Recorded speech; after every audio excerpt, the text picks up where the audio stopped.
distintas acciones dinamizadoras dentro de los medios de comunicación social. Este proyecto se lleva a cabo con, pensamos que bastante éxito, en el sentido de que formamos a más de 56.000 profesores en 6 idiomas diferentes. La lengua vehicular era el inglés, pero además, por ser lengua del resto de los partners, teníamos el español, el francés, el italiano, el portugués y el alemán. En estos 6 idiomas se hicieron una serie de cursos que obedecían a las demandas que recibíamos de docentes de todo el mundo prácticamente. Y que sobre todo nos dimos cuenta que esas demandas iban relacionadas a la educación en valores, ¿no? Lo vamos a poder ver luego detenidamente, no en la exposición, porque la verdad es que tenemos poco tiempo. A mano izquierda tienen las distintas instituciones que participaron y que nos distribuimos los distintos trabajos siempre en conjunción. Es importante resaltar que gran parte del éxito que tuvimos es precisamente porque estábamos poniéndonos de acuerdo distintos sectores, como eran las universidades o las instituciones de enseñanza superior, las instituciones, o sea, las empresas que desarrollaban estos cursos educativos para profesores, y también aquellas empresas que tenían que darle esa difusión, ¿no?, a través de las redes sociales. Para mí, y les comento, es un claro ejemplo de abrir la universidad a la sociedad. Es decir, precisamente por su carácter abierto, elegir la fórmula de los cursos MOOC, de los cursos masivos online y abiertos, era, desde nuestro punto de vista, la forma más idónea para romper esos muros que muchas veces tenemos en nuestras universidades y que todo el conocimiento saliera fuera a la sociedad, hubiera una proyección social. De hecho, teníamos una parte del proyecto que se llamaba formación de e-teacher y decíamos, interpelábamos a los docentes y las docentes y decíamos, si quieres convertirte en e-teacher, aprende con nosotros y te vamos a dar un espacio para que practiques. ¿En qué temas? En el tema que tú creas que es interesante hacer un MOOC, ¿de acuerdo? Entonces, realmente, además de formar a esos más de 56.000 estudiantes, hicimos unos, seguramente, casi 300 cursos, no solamente de los partners del proyecto, sino de aquellas personas que se unían en grupo y que hacían cursos MOOC, ¿vale? Se convertían en e-teacher, ¿de acuerdo? Bien, pues entonces había en el proyecto europeo había una cláusula o un objetivo a conseguir que era el de la sostenibilidad.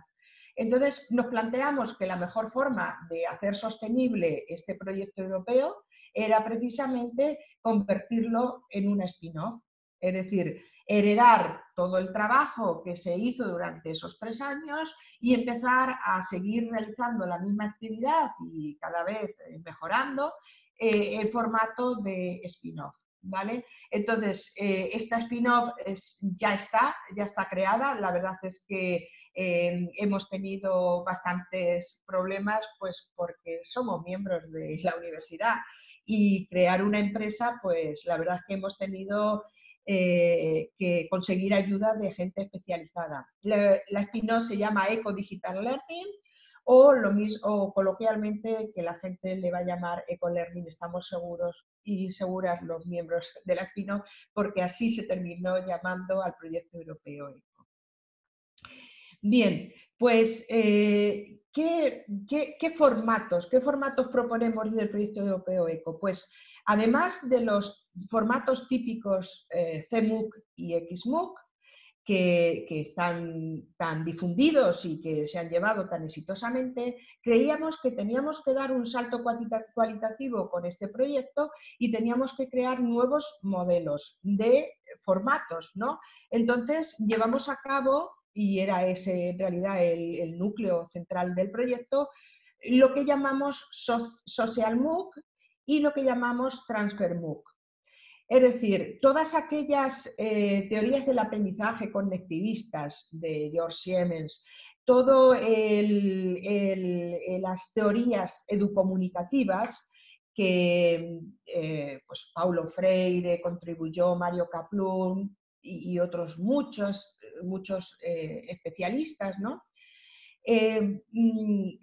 Teníamos que dar ese salto cualitativo y crear esto. Entonces, en los social MOOC pensamos que lo más importante era crear lo que Pierre Levy llamaba inteligencia colectiva. Y así es como se fue trabajando.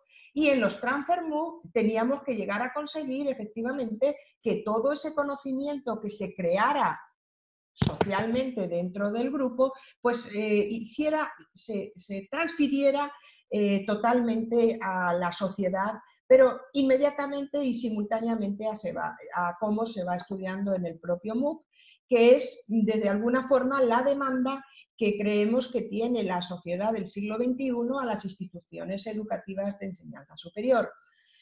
El impacto creemos que ha sido importante y con la Spin-off seguirá siendo muy importante. Hay un impacto que quiero comentar y que además está publicado en la revista científica Comunicar, que es la taxonomía de las 10 Ts. Es decir, de alguna forma el estudio de cómo transcurrieron todos los casi 300 MOOC que pusimos a disposición de los docentes y las docentes, tenían unas pautas constantes que nosotros lo sintetizamos en una taxonomía. Concretamente esta publicación está elaborada además por mí, ¿no? Con la profesora Carmen Marta Lazo de la Universidad de Zaragoza y la profesora Divina Fraumeid de la Universidad de la Sorbona en Francia. Entonces, de alguna forma extrapolamos lo que realmente tenía que suceder en los cursos MOOC y también en cualquier curso de enseñanza virtual de e-learning y por extensión también a cualquier acción educativa, sea de enseñanza formal o enseñanza informal. La pertinencia en la educación superior es total, quiero decir, si esto hubiese sido una moda pasajera, pues desde el año 2011 que empezamos en la UNED, en mi universidad, a hacer cursos MOOC, ¿no? Primera institución en Europa que los trae de la mano del MIT, a través de un grupo de trabajo, pues esto se hubiese pasado ya no, pero no, es que los MOOC han venido para quedarse. ¿Realmente es rentable los cursos MOOC para una institución educativa, una institución de enseñanza superior, una institución, una universidad? Pues yo creo que según contemplemos el concepto de rentabilidad. Si es rentabilidad social, repercusión social, si es rentabilidad de ofrecer conocimiento abierto a la sociedad y tal, es muy rentable, ¿vale? Es muy importante, es muy pertinente. Pero si hablamos de negocio como tal para la universidad, yo creo que aún hoy en día no es rentable, económicamente hablando.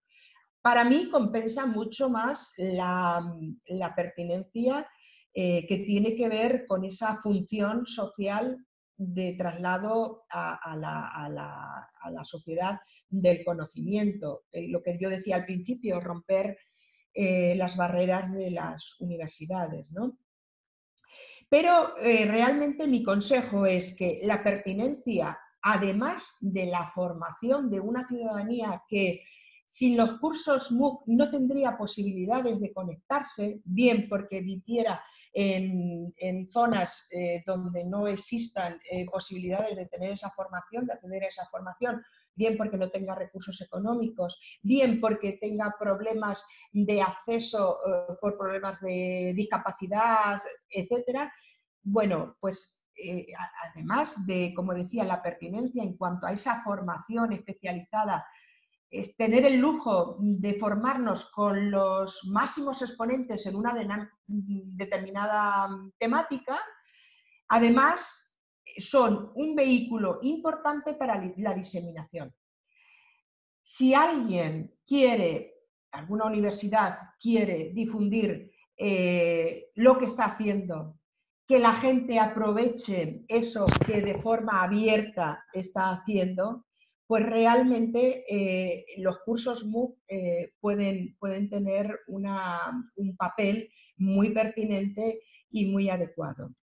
De hecho, yo creo que precisamente la revista Comunicar, que cada vez que entras en un artículo dice las veces que tú, no solamente que lo has abierto, sino que lo has leído, que en nuestro caso una publicación del año 2018 pues son 7.000 veces, bueno, pues nos da idea de que hay cierto interés por estas temáticas y por saber lo que se puede llegar a conseguir con estos modelos SMOOC y TMOOC en entornos educativos.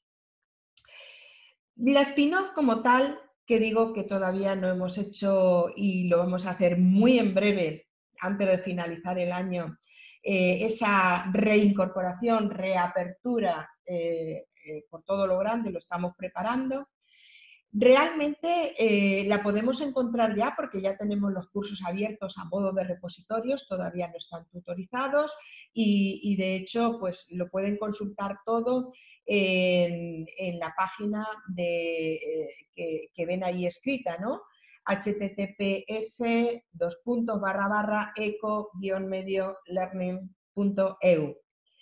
Bien, pues en esa página precisamente pueden encontrar un repositorio de cursos que están relacionados con los intereses de los docentes en cuanto a distintas dinámicas de trabajo, distintas temáticas, en fin. Les invito a que participen, que entren, que puedan participar.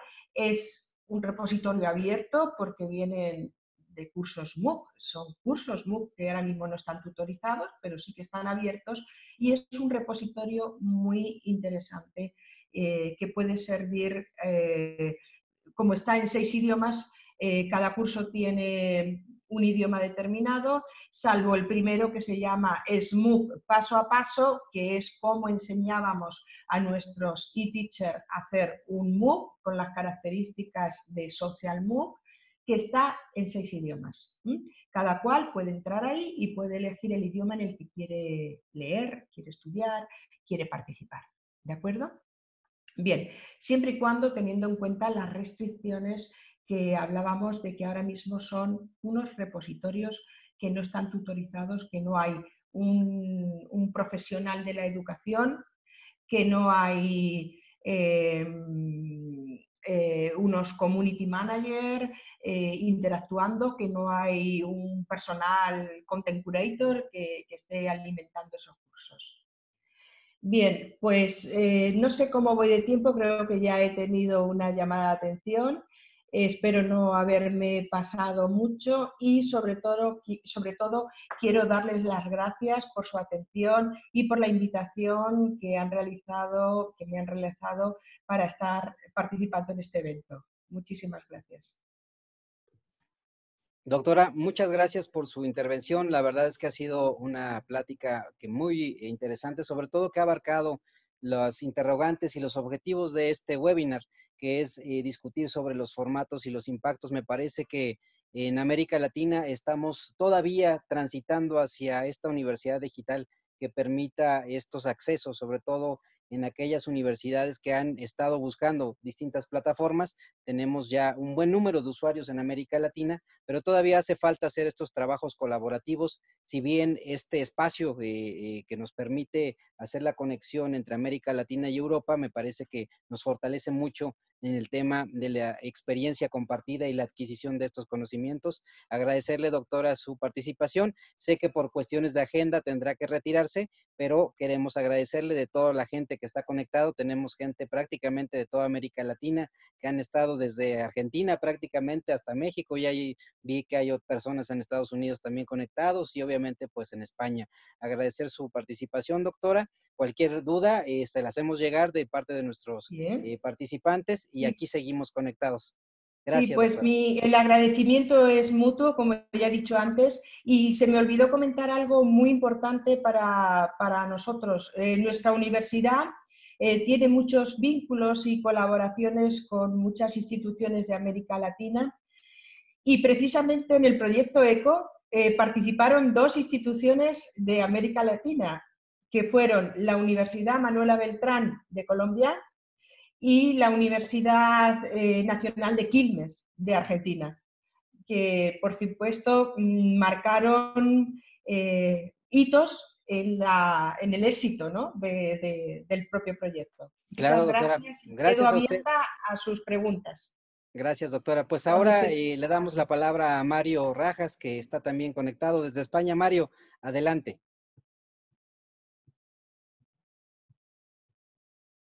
Muy buenas tardes de nuevo y muchísimas gracias por permitirme participar en este interesantísimo foro para compartir sobre todo unas ideas, que es lo que a mí me gustaría, lanzar una serie de propuestas para luego, si se establece una conversación, una comunicación en el chat, pues atender a las cuestiones que consideréis oportunas. Voy a compartir también una presentación.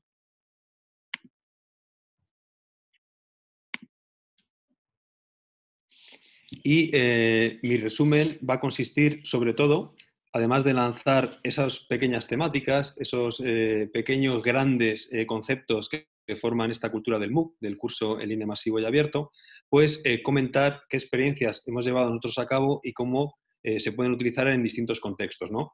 Para mí lo fundamental, ya lo hemos dicho, y es que ahora estamos comunicándonos desde muchos países del mundo, para poder transmitir una serie de conocimientos que hasta hace muy poquito era muy difícil poder de esa forma compartir con todas las grandes comunidades educativas que involucran este mundo de los MOOC, de los SPOOC, de los cursos abiertos y, en definitiva, como pone ahí, del aprendizaje audiovisual, de esas 1000 formas de adquirir conocimientos que tenemos hoy en día, ¿no? Y creo que esa es la primera idea fundamental, que hoy en día no estamos dejando de aprender, es imposible que dejemos de aprender.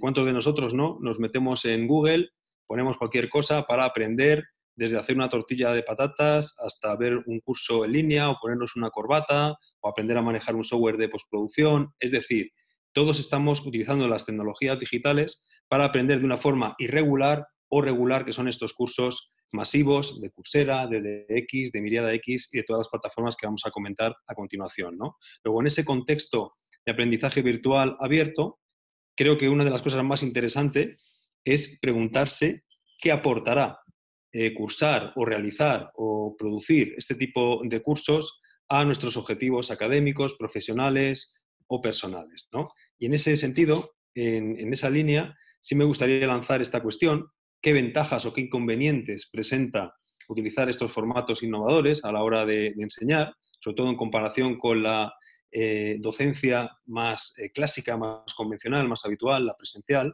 las lecciones magistrales?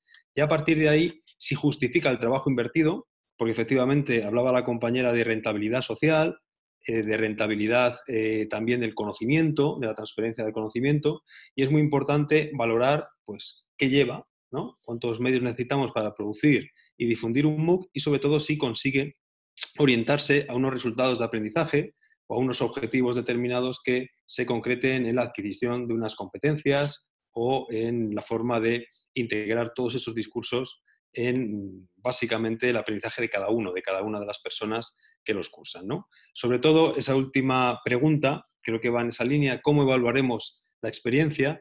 Y es que los MOOC, que efectivamente tienen un público masivo de millones de personas en todo el mundo, pues suelen quedarse en la parte inicial, en compartir una serie de contenidos, un itinerario formativo, una serie de recursos, pero luego no se evalúa esa experiencia a nivel personal, ni se comenta en las distintas ediciones que tienen los cursos, pues cómo ha sido esa experiencia de usuario, ¿no?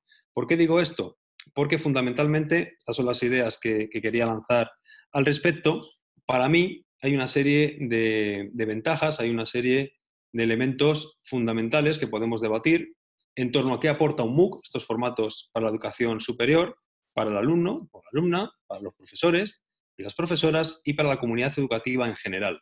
Yo he apuntado aquí las cosas que considero más interesantes. Como tenemos muy poquito tiempo, lo que voy a hacer es enumerarlas y comentarlas muy sucintamente, muy brevemente, y sí me gustaría que luego diera lugar eso, a un debate colectivo, ¿no?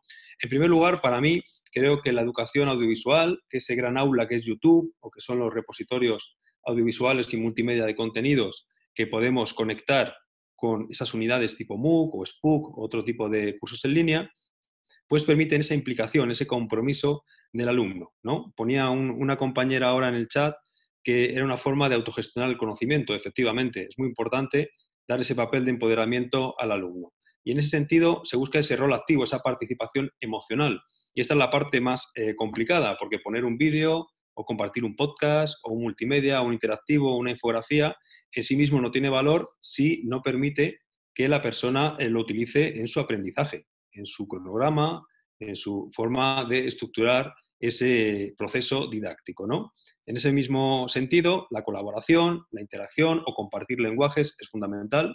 Y aquí tenemos nosotros un arma poderosísima, que es esta lengua castellana, esta lengua española que compartimos y que nos permite pues, tener muchísimos contenidos a nuestra disposición, producidos por universidades muy alejadas geográficamente, pero que se conectan extraordinariamente bien con todo este tipo de elementos, ¿no?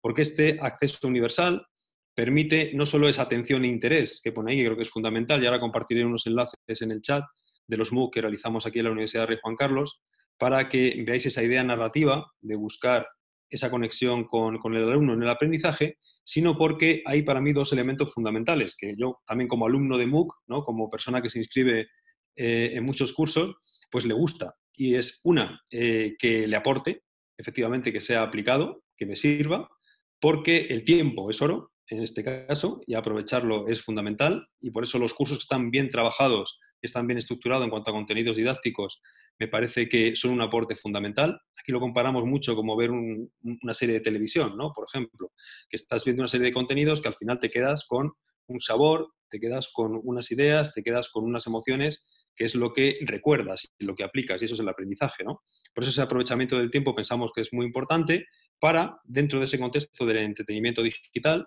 es decir, de estar compartiendo el tiempo del usuario con otros 1000 estímulos que compartimos en las redes, pues nos permite también ser creadores de contenidos. Y sobre todo los que hemos realizado MOOCs, los que hemos realizado cursos de este tipo en línea, sabemos que es fundamental todos los materiales que se generan a partir de esa forma de compartir el curso y el conocimiento, el viaje, ¿no? El trayecto que todos realizamos. Para un profesor, para una profesora, ¿qué puede aportar en realizar un MOOC o introducir este tipo de estructuras dentro de sus itinerarios académicos, sus esquemas de unidades de producción, departamentos y demás de los centros de educación superior? Pues en primer lugar la versatilidad en contenido y forma. Es decir, hay muchísimos cursos, hay muchísimos formatos, muchas formas de encararlo, y esa heterogeneidad creo que es uno de los valores fundamentales. Aquí, por ejemplo, tenemos cursos de microeconomía, de macroeconomía, que han tenido, bueno, pues más de 30.000 inscritos, con igual número de certificaciones a lo largo del tiempo, y los vídeos que están en abierto en YouTube pues tienen algunos 1,5 millones de visitas, 2 millones de reproducciones. Es decir, que adaptar esas formas a los distintos contenidos de todas las facultades, de todas las áreas de conocimiento, permite al profesor llevarse a su terreno estas herramientas tecnológicas, ¿no? En el mismo sentido, articular este proceso con metodologías innovadoras de todo tipo, la clase invertida, el aprendizaje basado en problemas, es decir, todo ese tipo de desarrollos de métodos de dar clase, permite que el profesor también pueda utilizar estos materiales más allá del SPOC, más allá del MOOC, en sus clases presenciales, en sus seminarios de posgrado y en muchos contextos diferentes. El tema de cómo construye esos contenidos, fundamental, porque aquí es la parte más importante. Si vas a aportar conocimiento en este ámbito digital, hay que producir contenidos digitalmente, es decir, narrativamente, no simplemente, por ejemplo, grabar con una cámara a un profesor y subir ese contenido a la plataforma, ¿no? A Miriadax o a edX o a Coursera o lo que sea, sino que puedes generar contenidos aprovechando las técnicas narrativas de los lenguajes audiovisuales y convertir esos contenidos en algo atractivo, sencillo, eficaz, que en definitiva se pueda reutilizar desde muchos puntos de vista, y esto es una de las cosas que más hemos visto que funcionan, que alguien se puede apuntar a un curso, pero también esos materiales puede utilizarlos en otros contextos, y la compañera nos ha presentado el ejemplo de su plataforma y cómo siguen abiertos cursos aunque no tenga tutorización, y también esa vida útil que se prolonga a la hora de utilizar estos materiales, ¿no? Nosotros tenemos MOOC, empezamos a producir en 2013-2014 y seguimos teniendo esos activos todavía en Miriadas y en nuestra plataforma, en RJCX, y vamos sumando, vamos agregando nuevos cursos que son entes vivos, ¿no? Dinámicos, que van cambiando con distintos elementos que vamos agregando. En definitiva, en ese sentido, orientamos hacia nuevos públicos este tipo de elementos, y también la imagen personal y profesional y la actividad investigadora que estamos realizando a ese respecto. Por último, para la comunidad educativa en general, una de las cosas más importantes o que más destacaría también es que permite, por lo menos aquí en España es una cosa muy evidente, transformar esa sociedad del conocimiento, ¿no? Desde el punto de vista de la universidad, en un entorno virtual, en un entorno online, cada vez más utilizado, que permite muchas veces duplicar las asignaturas, duplicar los contenidos de los que disponemos y, por supuesto, utilizar estas herramientas para potenciar en gran medida todo lo que utilizamos, ¿no? Ahora, por ejemplo, justo se abre un curso en Miriada X, aquí de la Universidad de Rey Juan Carlos, que se llama Potenciate en las redes sociales, que lleva el compañero Oriol, y es un curso extraordinario para aprender de Instagram, de Twitter, etcétera, desde un punto de vista educativo, de cómo esos contenidos dentro de la comunidad educativa se pueden utilizar.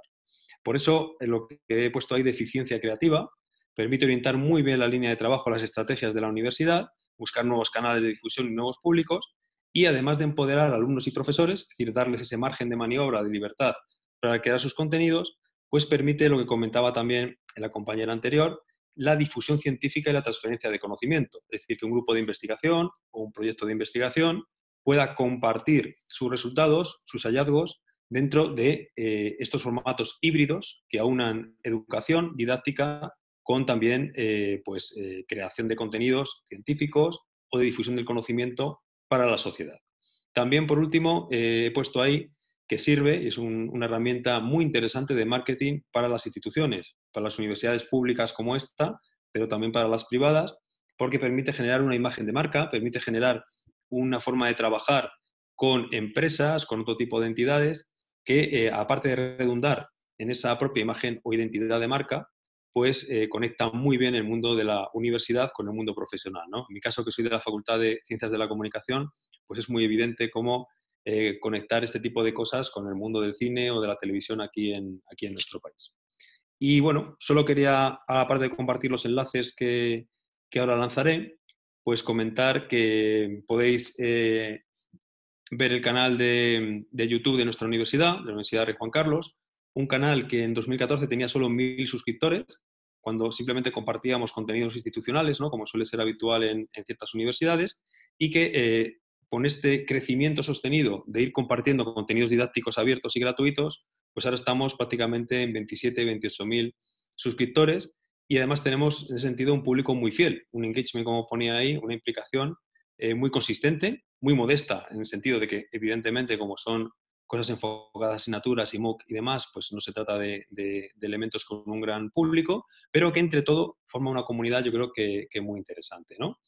Y finalmente, las dos ideas que quería lanzar es, aparte de generar ese valor para la universidad a la hora de producir contenidos, pues me parece muy interesante esta idea del storytelling, ¿no? De la narrativa audiovisual, en definitiva, de utilizar técnicas, procedimientos venidos del cine, de la televisión, de los videojuegos, del cómic, para que esos contenidos tengan una calidad y permitan aprender más y mejor, que en definitiva es lo que queremos, ¿no? Por poner dos ejemplos muy, muy sencillos, el análisis de datos de nuestras producciones audiovisuales, hemos visto que el que mejor funciona, con mucha diferencia, es el motion graphics, es decir, el vídeo de animación, 2D o 3D, que se ven más de un 80%. Es decir, desde que se empieza a reproducir en YouTube hasta que se deja de reproducir, está en más de un 80% lo que la gente ve ese contenido.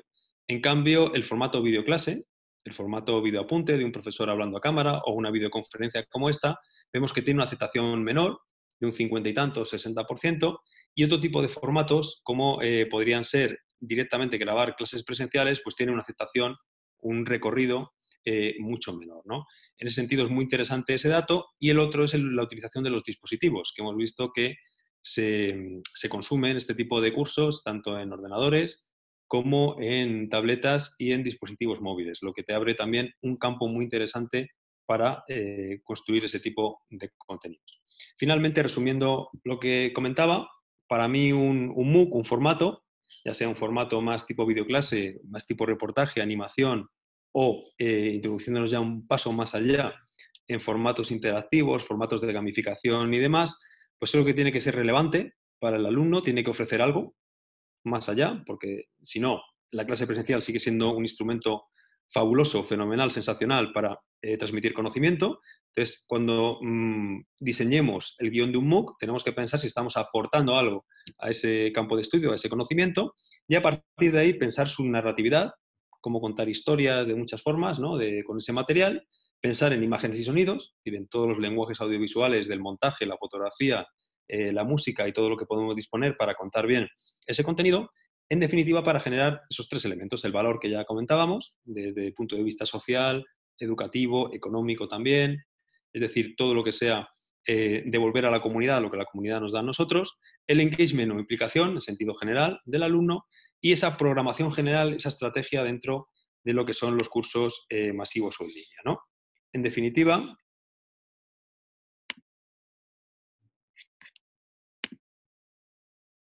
la idea que quería transmitir y que ahora podemos comentar desde ese punto de vista es si en los distintos contextos educativos de los que estamos aquí reunidos, que son muy diferentes, muy heterogéneos, esta utilización general de estos instrumentos, de estas herramientas, nos pueden permitir ir más allá en el desarrollo audiovisual, ¿no? Esto que decimos que somos profesores del siglo XX, a veces con sistemas de estudios o programas de estudios del siglo XIX, aquí en España por lo menos, con tecnología del siglo XXI. Y la idea es conectar esos elementos más allá y que una clase como esta que estamos aquí disfrutando nosotros, pues es un ejemplo muy claro, ¿no? Nos permita ir más allá a la hora de compartir conocimientos. Entonces estoy a vuestra disposición y ahora colocaré unos enlaces aquí para quien quiera ver trabajos que hacemos, pues que lo pueda hacer. Muchas gracias. Mario, muchísimas gracias por tu intervención. Creo que ha sido muy rica, sobre todo tomando la línea que había comentado Sara en un inicio, que los cursos MOOC finalmente tienen una pertinencia social muy importante.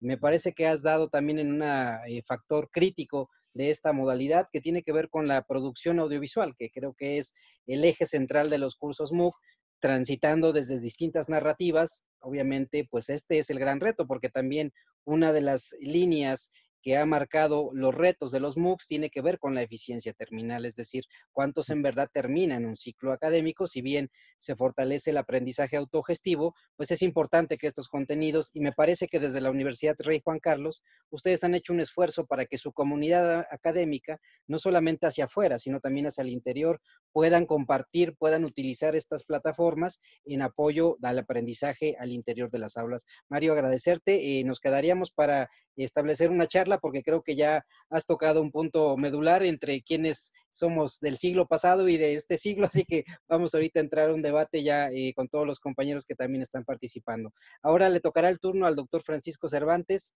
Pérez de la UNAM, que evidentemente pues trabajan ellos de manera muy activa con la plataforma Coursera. Doctor, adelante. Gracias.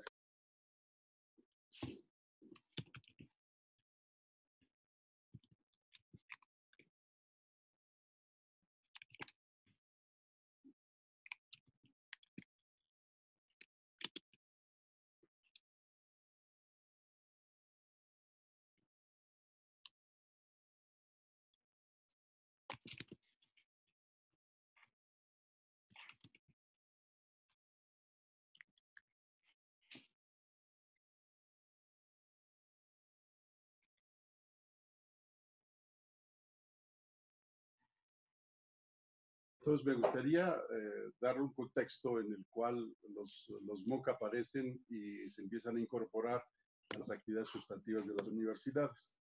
Y empezaré muy rápido por estas láminas que les voy a compartir, en donde creo que tengo el micrófono apagado. Sí.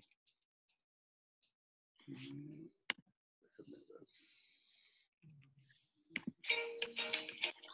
Ahí está. Perdón. Ahora sí. Ya.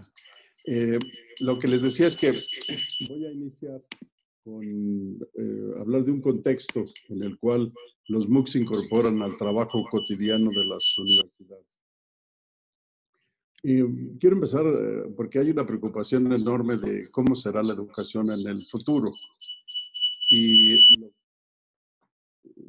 ¿silencias tu micrófono? Sí, está bien. ¿Sí?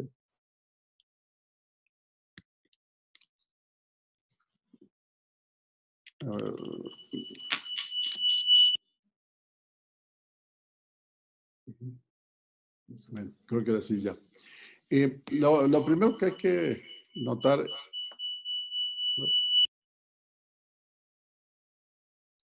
ver si ya tu micrófono está, es que hay un ruido aquí medio extraño. Yo creo que si le pones una cosa de estas al micrófono, con eso. Listo. Ok, ahora sí, les decía que lo único seguro del futuro es que es parcialmente incierto. ¿Ok? Con la aparición de la Revolución Industrial 4.0 y los conceptos de la vida 3.0, yo creo que lo que nos queda claro es que los cambios asociados a estas propuestas están ocurriendo a una velocidad que no tiene precedente. Están ocurriendo realmente muy rápido y nos están obligando a las universidades a buscar nuevas formas de trabajar y nuevas formas de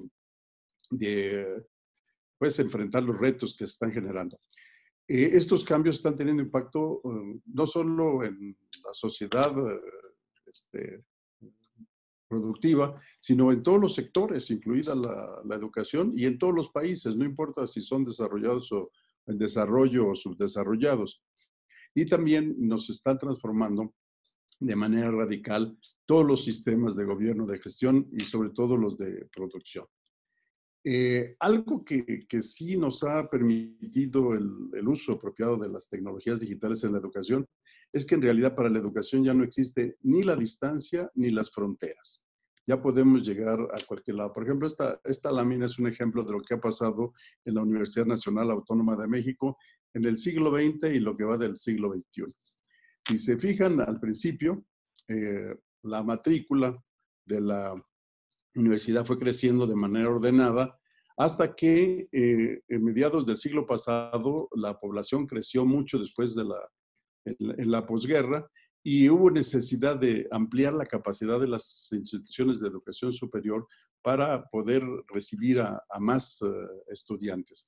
Aparece el sistema de universidad abierta, que ya es un modelo semipresencial, y si se fijan de la década de los años 70, 72 al 82, la matrícula pasa de 100,000 estudiantes a casi 270,000 estudiantes.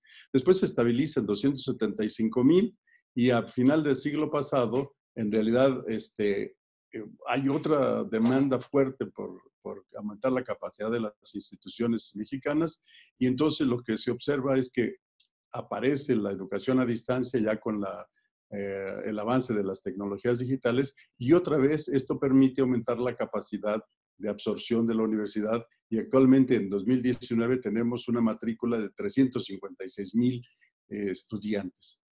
Pero esto es en programas formales. En 2013 empezamos a incorporar el modelo de los cursos masivos abiertos en línea y les puedo decir que en educación no formal en realidad pasamos de 250,000 beneficiados al año a 1 millón de personas beneficiadas con este tipo de oferta educativa. Más adelante se los voy a mostrar en más detalle. Pero lo que quiero que se note es que la incorporación del uso apropiado de las tecnologías digitales es lo que nos permite abrir el acceso a la educación o al conocimiento de prácticamente toda la población de una manera global, lo que ya Mario y Sara fueron planteando. La otra cosa que me gustaría resaltar es que en esta época el estudiar y aprender ya no es para un tiempo específico de la vida, es a lo largo de toda la vida. Originalmente nosotros pensamos, miren, este es el escenario de la educación superior que ofrece la UNAM, además de que tenemos programas de educación de media superior. Pero en la licenciatura, en realidad se está volviendo una formación inicial, dura 4 años, el posgrado, maestrías y doctorados, maestrías 2 años, posgrado 4 años, en realidad es una formación formal muy corta.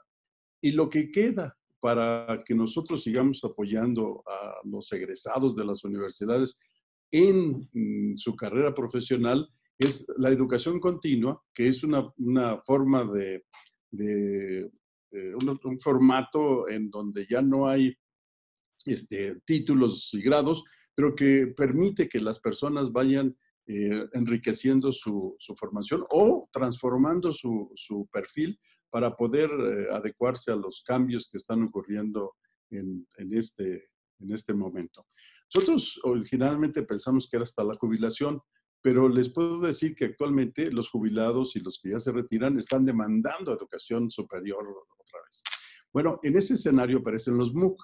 Y los MOOC nos permiten tener un formato que no solamente puede ofrecer cursos que tienen relación con los formatos de licenciatura y posgrado o de educación continua, sino también para cursos para personas que no tienen ningún requisito, ¿sí? O sea, que no hay ningún requisito académico y esto es realmente democratizar el acceso al conocimiento a toda la población. Entonces, si vamos viendo cómo los MOOC vinieron a enriquecer lo que hacemos en las instituciones educativas, lo que dijo Sara sobre de que los MOOC llegaron para quedarse, creo que queda más claro. Otra de las cosas que persiguen las universidades, sobre todo las universidades públicas en la región, en América Latina y el Caribe, es atender la diversidad de nuestras poblaciones y tratar de ofrecer educación para todos. Esto es hacer educación con equidad, además de las características que ya mencionó Sara sobre pertinencia. Este es el escenario que enfrentamos en América Latina y el Caribe, y yo creo que en muchos otros lugares del planeta. Tenemos una diversidad en género, en edades, en personas en situaciones de alto índice de marginación, personas con discapacidad, comunidades en los pueblos originarios de América, zonas muy alejadas de las grandes metrópolis, la parte rural, y grupos que requieren atención a las condiciones específicas que ellos enfrentan. Bueno, esta es la diversidad a la que las instituciones de educación superior nos debemos. Además, tenemos que tomar en cuenta que las condiciones de la sociedad en el siglo XXI están provocando cambios que tenemos que poner atención. Por ejemplo, la robotización y la automatización lo que están generando es un riesgo de que muchos de los trabajos actuales, a través de la automatización, pues van a desaparecer en términos de que los humanos los podamos desarrollar. Si se fijan, no importa el país que veamos, en promedio es el 50% de estos empleos los que se van a ser ocupados por máquinas y no por humanos. Pero también hay otras áreas de oportunidad. Por ejemplo, algo que está pasando es la robotización de los humanos.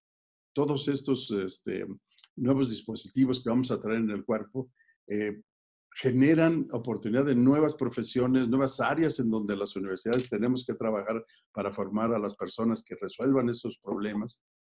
Por lo tanto, tiene que haber un cambio porque la sociedad nos está llevando a que en la interacción que haya sea entre personas, entre individuos y máquinas, y además esta interacción casi siempre cuando la tenemos queremos aprender algo el uno del otro. Por lo tanto, la sociedad del aprendizaje, si la quisiéramos caracterizar como hizo Benito Illich en su tesis de maestría, es que la comunicación entre humanos o entre personas y máquinas, tiene que ser mediada por el aprendizaje, ¿sí? Entonces, todos estos elementos, sumados al hecho de que tenemos una población joven muy grande que se va a incorporar a la fuerza laboral en los próximos años y que probablemente, dadas las limitaciones de las instituciones de educación superior, la mitad de esos jóvenes no va a estar preparado para las nuevas condiciones de las sociedades. Entonces, si se fijan, el reto es enorme y por eso es necesario que busquemos nuevos esquemas. Uno de esos nuevos esquemas, por supuesto, es el que nos permite aumentar la capacidad de recibir estudiantes. En el mundo, el promedio de la capacidad de absorción de las instituciones de educación superior es el 40%. En algunos mejor, como en Estados Unidos, en algunos peor, como en la India. México anda casi en el promedio global, que es el 37%, 3 puntos abajo del 40%, pero ¿cómo le hacemos para potenciar la capacidad para poder recibir o poder formar a más jóvenes en esto? Bueno, podemos hacer uso de las tecnologías. Algo que todo el mundo va a estar usando son las cosas. El Internet de las cosas combinado con ya con cosas muy específicas que vamos a traer en el cuerpo, ¿sí? El reloj, los lentes, los audífonos, la ropa, etcétera, combinados con desarrollos como los que estuvo hablando Mario o Sara, por ejemplo, realidad extendida, realidad virtual, la parte de las computadoras de nueva generación, utilizando o fortaleciendo lo que se hace en Big Data y analítica, el uso de la nube, la neurocomputación, que nos permite procesar información al estilo de cómo lo hace el cerebro, etcétera, etcétera. Todo esto nos está permitiendo que los especialistas en educación generen nuevos modelos que permitan de manera muy adecuada atender el aprendizaje de los estudiantes, contemplando que lo tenemos que hacer en una forma masiva, que quisiéramos hacerlo personalizado, ir identificando la capacidad de cada estudiante y en función de su capacidad y lo que tiene que aprender en la siguiente etapa, lo pueda hacer de manera adecuada, y que además combinemos el trabajo y la educación. El trabajo y la educación están convergiendo ya. Entonces tenemos que ver cómo la gente estudia, pero al mismo tiempo trabajando. Esto tiene que ver con los diseños desde el diseño curricular y la forma en que diseñamos ya la entrega o el trabajo académico de los estudiantes. Este es un modelo de lo que hacemos en la UNAM, es un modelo multinivel en donde, si se fijan, la parte central es el programa de una materia, que cualquier estudiante que esté preparado para llevar este contenido va en esta trayectoria. Si hay estudiantes que requieren ayudas remediales, tendrán que ir a obtenerla y luego regresar a esta trayectoria. Si hay estudiantes que además de conocer la parte de antecedentes, conocen parte de este proyecto, entonces podrían ir en trayectorias avanzadas. Y esto lo podemos hacer fácilmente con el uso de las tecnologías. Hay otros modelos que están apareciendo, por ejemplo, de la Escuela 42, etcétera, que están ofreciendo alternativas a las que ofrecemos en las universidades. Bueno, en todo este escenario, en todo este contexto, aparecen los MOOC. Ahora, ¿qué impacto han causado del 2008 que inician al 2019 en el que estamos?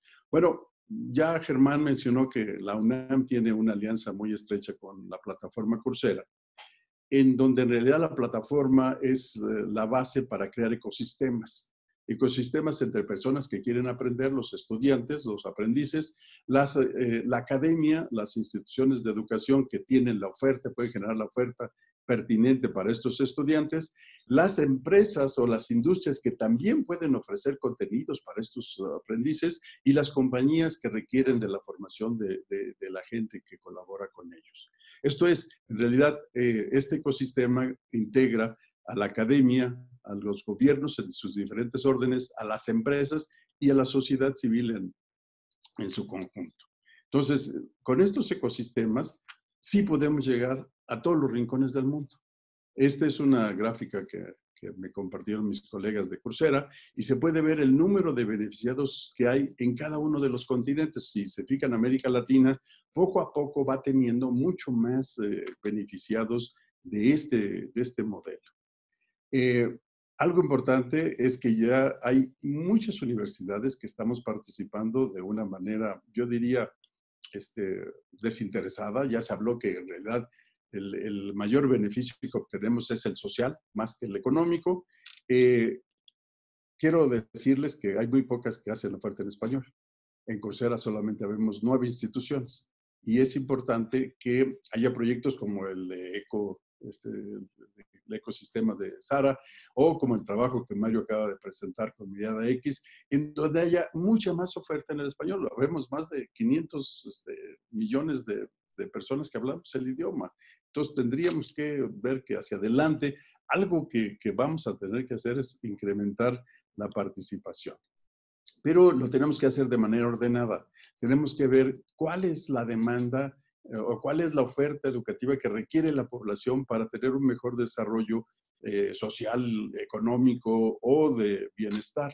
Por ejemplo, en los números que les muestro aquí, se ve que la oferta en el área de negocios o en el área de tecnologías o en el área de manejo de datos supera por mucho a la demanda que hay en educación o en salud. Entonces, sí debemos de prestar atención a estos. También hay que ver en qué partes del mundo es donde está esta demanda. Por ejemplo, el 37% de la demanda en negocios, tecnología y datos sale de las economías emergentes. Quiere decir que tenemos un retraso en estas áreas. ¿Para qué puede ser una institución como la UNAM o como la Juan Carlos o como cualquiera de las otras que pertenecemos a la UDAL? Pues es aportar lo que sentimos que son nuestras fortalezas. La oferta de la UNAM no es muy grande. Actualmente tenemos 92 cursos en la plataforma de Coursera, pero con esos 92 cursos hemos llegado a 195 países. Pero además, el número de beneficiados en pocos años rebasa ya los 2 millones, ya llegamos casi a 2,5 millones de beneficiados. ¿Sí? Entonces, el impacto, un poco una de las preguntas que Germán nos hacía, es cuál ha sido el impacto que hemos logrado con esto. Bueno, pues si se fijan, con una oferta pertinente, con calidad en lo que hacemos, cuidando lo que Mario estaba explicando. Nosotros hemos estado trabajando con especialistas en cine, como Armando Casas, o en multimedios, como José Manuel Pérez Tornero, tratando de meter narrativas cinematográficas en el diseño de los guiones de los cursos. Y quizás el siguiente paso sería meter una narrativa musical que ayude al aprendizaje. En fin, sí hay mucho espacio para innovación, hay mucho espacio para aumentar la oferta y llegar a los beneficiados. Aquí les doy unos datos más o menos de lo que hemos podido ver de las bases que compartimos con Coursera. El rango de edad va desde los 13 a los 65 y mayores. O sea, quiere decir que toda persona puede aprovechar esta oferta. Los porcentajes de mujeres y hombres y otros que no quisieron decir qué género era el de ellos, también se ve que hay un balance muy importante. Quiero decirles que en la UNAM lo usamos como estrategia. Generamos cursos en todas las áreas de conocimiento. Y entonces, es curioso porque aunque tengamos más cursos en un área de conocimiento, el número de beneficiados es muy, muy similar. Nuestro objetivo era favorecer a los mexicanos, lo cual, si se fijan aquí, se está logrando. El mayor número de inscritos que tenemos viene de México, pero ya hay otros países que también están aprovechando la oferta que tenemos. Ahora, ¿de qué otra manera aprovechamos estas bases de datos? Bueno, pues para ver un poco las tendencias que tenemos y las áreas específicas en las cuales necesitamos aumentar la oferta.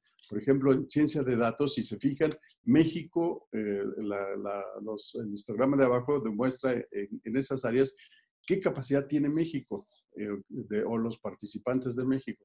Si se fijan en la parte de aprendizaje de máquinas, en estadística o en la administración de datos, tenemos mucho, mucho por hacer. Entonces, sí podemos incluso ver las necesidades de nuestro propio país, de nuestros propios ciudadanos. Entonces, creo que es una herramienta muy buena para poder hacerlo. Ahora, ¿qué ha pasado y cómo ha ido cambiando en el tiempo? Cuando empezamos los cursos, en realidad eran cursos cortos que se ofrecían de manera gratuita. Después se pasó al 2016 a que varios cursos podían conformar una formación más específica, equivalente, me parece, a lo que en España llaman los programas propios y que en México llamamos los diplomados. Y entonces, después de ahí se vio que esos cursos, si mejoramos el nivel, si hacemos que los contenidos y las actividades formativas que se ponen en los cursos sean al nivel del posgrado, entonces podríamos llegar a ofrecer posgrados utilizando los cursos que hacemos de forma abierta. En una plataforma diferente, por ejemplo, en América Latina, allá hay la primera universidad, la de los Andes de Colombia, que lanzó una maestría en ingeniería de software basada en los MOOC.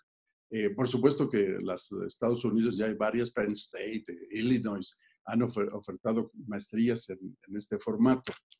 Creo que con esto lo que podemos ver es que primero que el futuro ya está aquí. O sea, ya no es que pensemos en futuro y pensemos en 20 años adelante. Tenemos que pensar en 2020, 2021. Segundo, es que la educación, no importa el formato y no importa la herramienta o la modalidad, la educación que ofrezcamos en las instituciones de educación superior serias debe ser pertinente, debe buscar la inclusión, ¿sí? No solo permitir el acceso a la gente, sino dar condiciones para que sean exitosos una vez que logran entrar.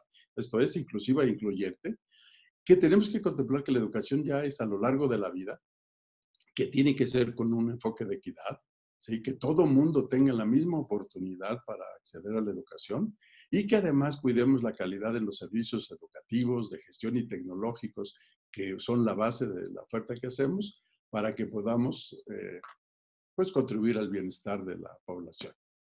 Con esto termino. Muchas gracias, Germán.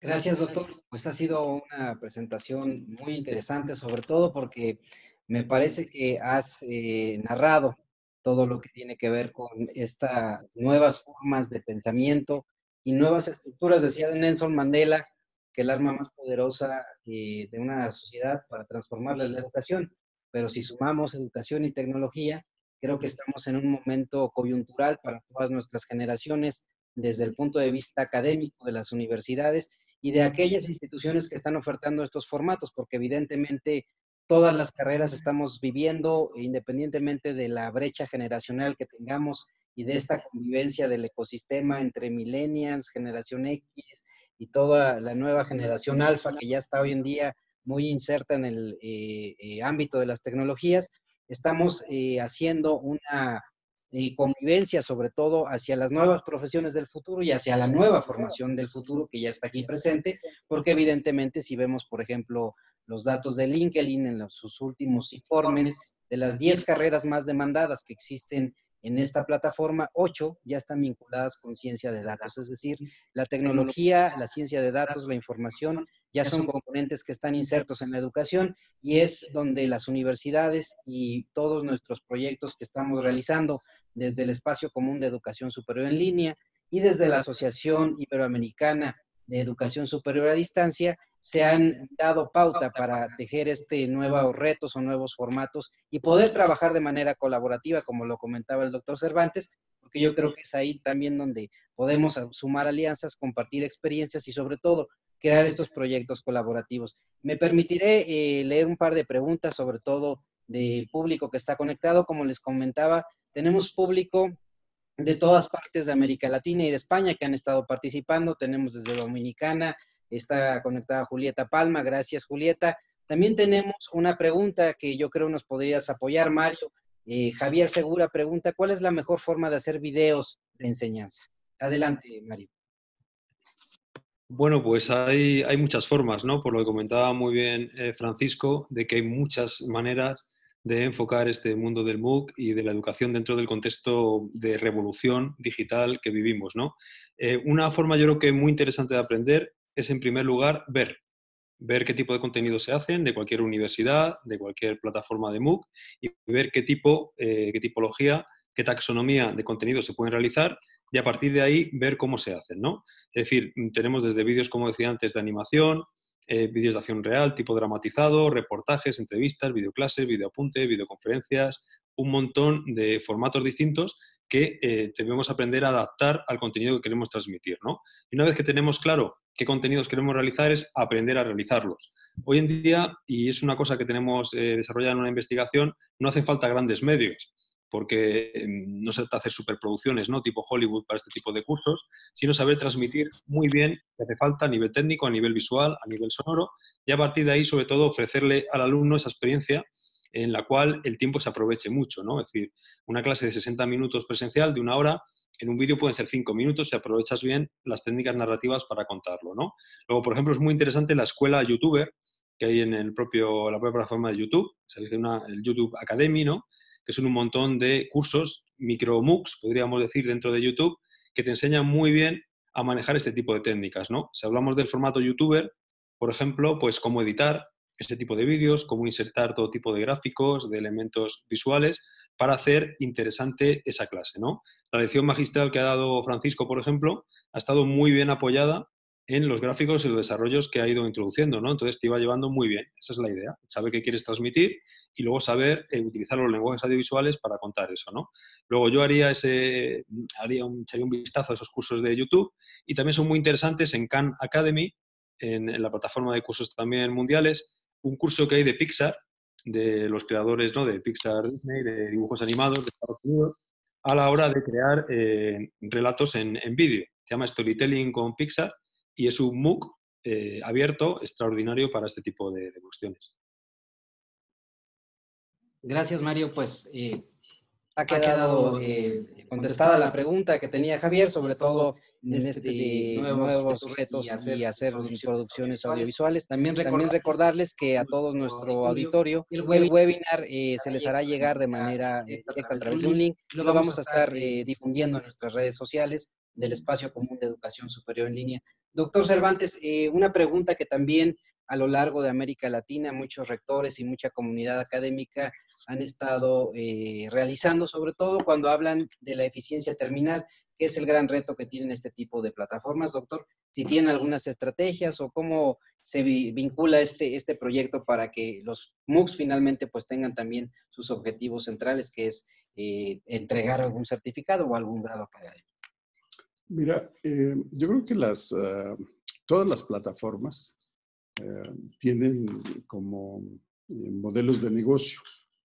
Y los modelos de negocio de las plataformas enmascaran mucho la parte de la terminación de los cursos. Algunas plataformas, para poder terminar el curso, tienes que pagar antes de hacer la última etapa. Entonces, nosotros hemos ido monitoreando quién llega al 80%, al 90%, que es cuando empieza la parte de, bueno, que vas a querer el certificado, entonces tienes que hacer el pago. Y la gente no lo hace. Entonces, ese yo creo que es un factor que no nos permite ver muy bien cuál es la terminación o la eficiencia terminal de todos los cursos. Hay otro modelo, la parte de especializaciones, por ejemplo. El estudiante que ingresa en realidad busca mejorar su capacidad para la parte laboral. Por lo tanto, él sí, desde entrada, hace el pago y en ese sí tenemos eficiencias. Yo estaba ahorita revisando algunos datos que pedí. Hay cursos o especializaciones donde tenemos el 58% de eficiencia, lo cual es escandaloso, porque pues, normalmente sabemos que anda alrededor del 8 o 10% de eficiencia terminal. Pero me parece que conforme le vamos dando más seriedad a los contenidos y damos un diploma que sí tiene mayor valor particular como el de las especializaciones, entonces la eficiencia terminal mejora mucho. Entonces creo que eso va a seguir evolucionando, ¿sí? Yo creo que sigue el promedio alrededor del 10% en cuanto a la eficiencia terminal. Que si cambiaran las plataformas sus modelos de negocio, entonces sí mejoraría enormemente. Sí, es más o menos lo que yo he visto hasta ahorita en cuanto a que cómo podemos hacer desde las universidades para mejorar lo que estamos haciendo, ¿no? Hay una forma de evaluar los cursos que va de 1 a 5. El promedio de Coursera anda alrededor de 4.5. La UNAM en promedio de sus cursos anda en 4.69. Entonces significa que todas las universidades estamos ocupados en cuidar la calidad de los contenidos. Gracias, doctor. Tenemos también, y me parece que va muy alineado con esta pregunta, doctor Cervantes, de acuerdo a la visión de la educación superior para el 2030, ¿considera que la calidad educativa en línea es equiparable con la calidad de la educación presencial? Mira, hace muchos años se veía la educación no presencial como de segunda clase. Yo creo que si seguimos invirtiendo tanto en cuidar la calidad de la educación no presencial, en el futuro la educación presencial pudiera ser de segunda clase. Y creo que, por ejemplo, en la UNAM, eso sí estamos trabajando para que no ocurra. Hay muchos estudios que han demostrado que los modelos híbridos son mejores que los modelos extremos. Y yo creo que lo que la tendencia marca es que en cualquier carrera, lo que requiera trabajo presencial, tiene que ser presencial.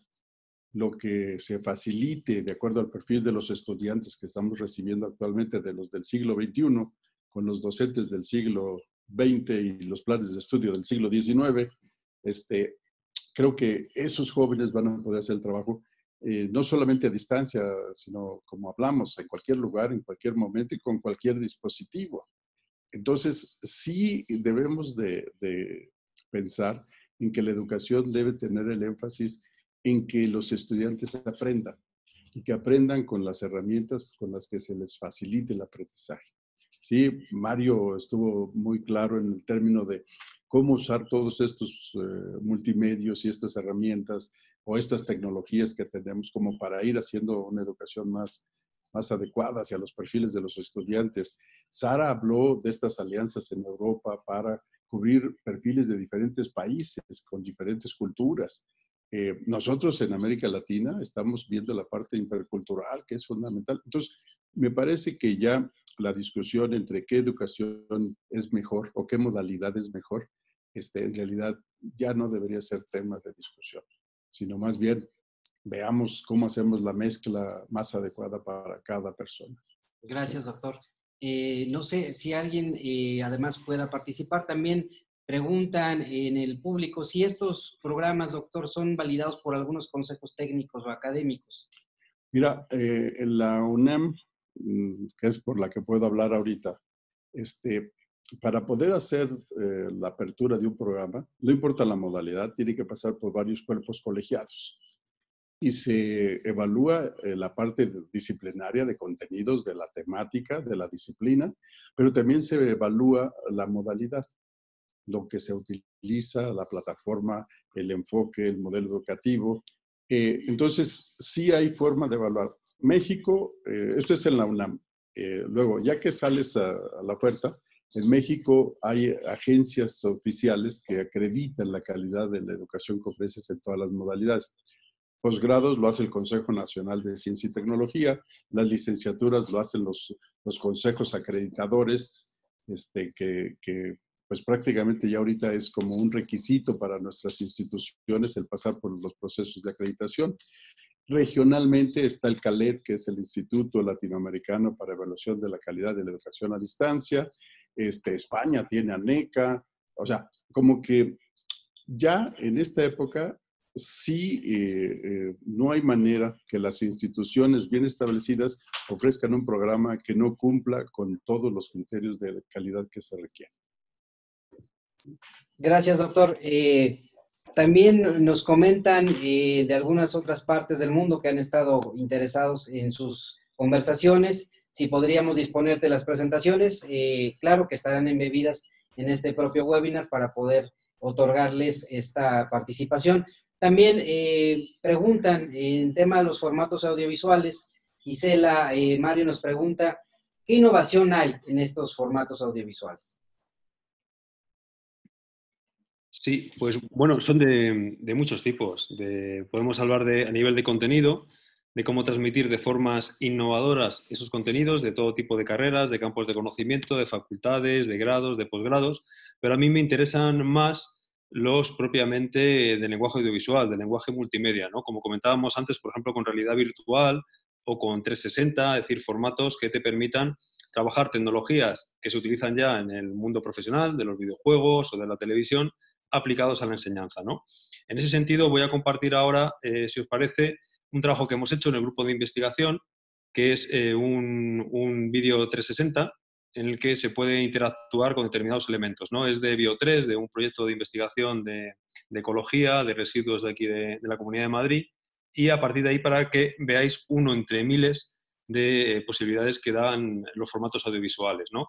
La animación a mí me gusta mucho, es decir, la innovación que hay En México, por ejemplo, se hace una animación muy buena, un trabajo excelente en muchos MOOCs a partir de una serie de técnicas tradicionales, ¿no? De animación 2D o animación 3D para efectivamente ilustrar de la mejor forma posible ese contenido, ¿no? Luego, innovaciones las hay a nivel de contenido, a nivel de formatos y tecnologías y, sobre todo, yo creo que es la clave, hay innovación en la forma de consumir esos contenidos y de utilizarlos, ¿no?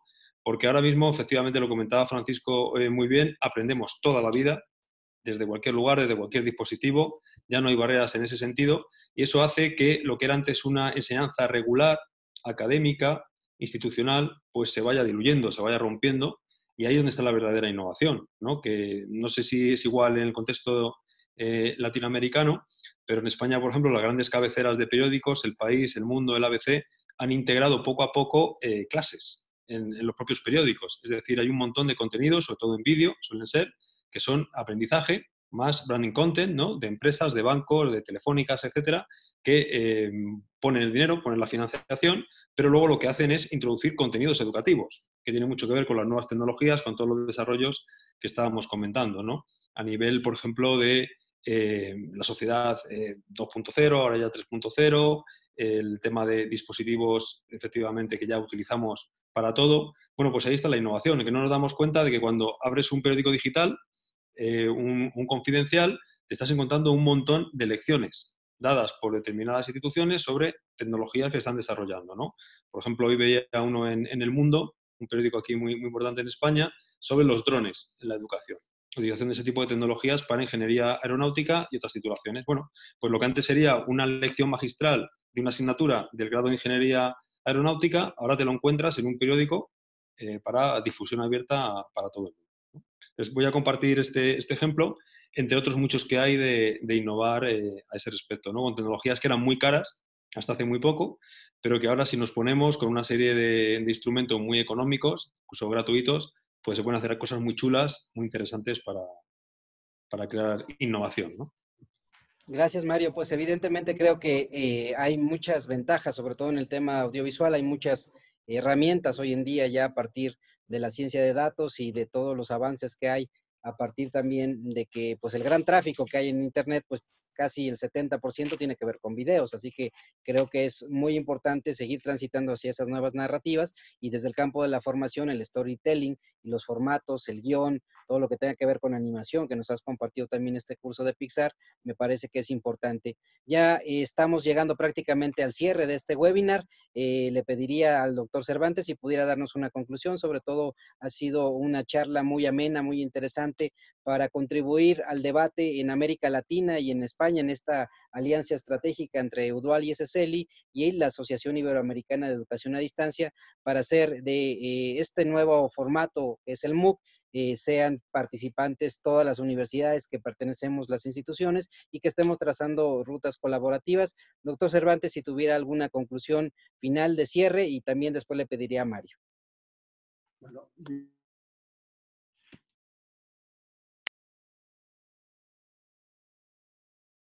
permiten un trabajo a nivel global, es que podemos trabajar de manera colaborativa entre las diferentes instituciones.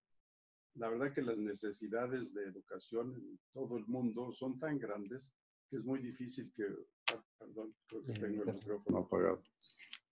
Tener el micrófono apagado. Entonces, lo que les decía que la parte importante de tener estas plataformas es el trabajo colaborativo que podemos hacer entre todas las instituciones. La UDUAL, por eso trabajó fuerte en la creación de un espacio común de educación superior en línea, para que trabajáramos con dos principios. Uno de ellos es que la educación debe ser vista como un bien común. ¿Sí? Todas las universidades tenemos una gran capacidad. Juntos hemos elaborado programas formales que hemos puesto a disposición de todas las instituciones que pertenecen a la UDUAL. ¿Sí? Realmente trabajando como lo establece el SSELI, de que nuestro trabajo sea un bien común para que todo el mundo lo pueda utilizar. La segunda parte que me gustaría dejar ya como mensaje es que veamos a la tecnología como una herramienta que nos facilita el trabajo de los educadores. no como el sujeto de estudio, ¿sí? O sea, no lo veamos como si fuera un martillo y entonces a todo le vemos cabeza de clavo y a todos le queremos dar con el martillo. No todas las actividades en educación requieren el uso intensivo de tecnologías. En realidad estamos muy necesitados de la innovación en la parte educativa, que genere retos hacia los tecnólogos para desarrollar las nuevas tecnologías que ayudarán a que esto sea mejor todavía. Entonces creo que con esas dos cosas me quedaría.